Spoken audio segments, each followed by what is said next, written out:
ڤایرۆسی کۆڕۆنا دوژمنە نەبینراوەکە کاریگەری لەسەر بست بە بستی سەرزەوی دروست کردووە و شار و گوندی چۆڵ کردووە، کار و کەسابەتی وەستاندووە. ئەمانە گوندەکانی دەوروبەری هەولێرن کە لە چاوەڕوانی کۆتای هاتنی ڤایرۆسەکە لە ماڵەکانیان دەمێننەوە.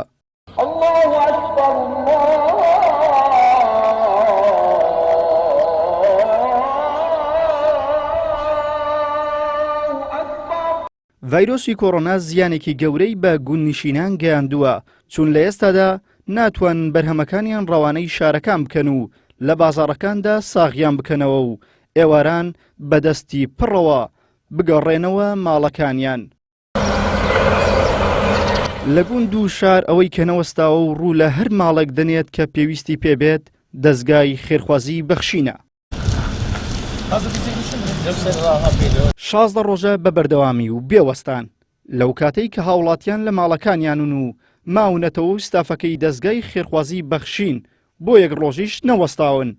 لە بەسەرکردنەوە ئاوادانکردنەوەی ماڵی هەژاران بەردەوامن. ئەمجارەیان بەخشین گوندەکانی کرد بە مەنزڵگەی کارە خێرخوازیەکانی و گوندەکانی سماقوڵی و سەرچاوە و سووسێ و سولاوکە و قەرەسەنجی بەسەر کردەوە و سفرەی سارد و خاڵی هەژارانی گەرم کردەوە.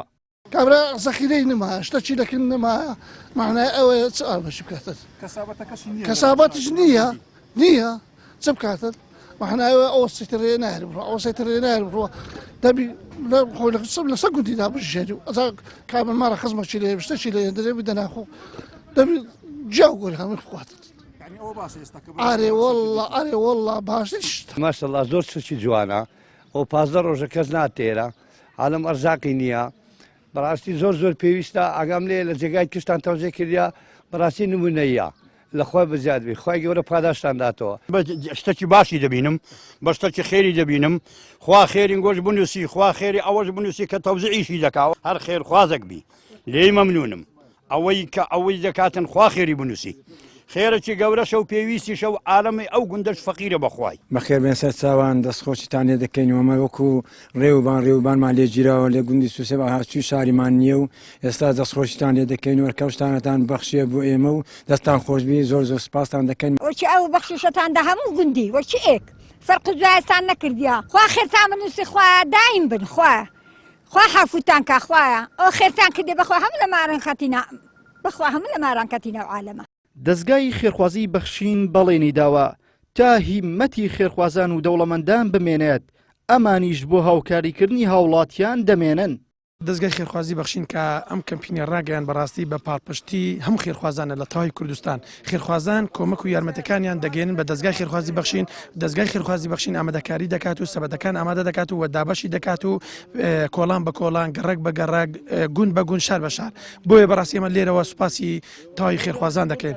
داوایان لێ دەکەین ئەگەر ئەم کەرنتینە کە خەڵک ناتوانانی لە ماڵەوە بێتە دەرەوە و ناتوانانی بژێ ژیانی خۆی دابین بکە داوایان لێ دەکەین بەردەوام بن لە هاوکاریەکانیان بۆ ئێمە بتوانین وەکو دەستگای خێرخوازی بەخشین هاوکاریەکانی وان بگەێنین بە تەواوی شار و گوند و گەڕک و کۆڵانەکان.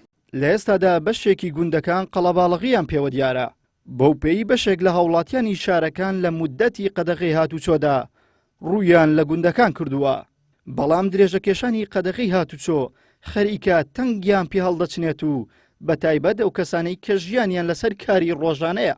بۆ مەبەستە دەستگای خێرخوازی بەخشین وەک پردێکی دڵنیایی نێوان دەوڵەمەندان و هەژاران لە ئەرک و فەرمانی خۆی بەردەوامە و تا دێت و بەخشینەکانی بەخشین تەشەنە دەسێنێت. عیمران ئەمیر، کەناڵی ئاسمانی پەیام، دۆڵی سماقوڵی.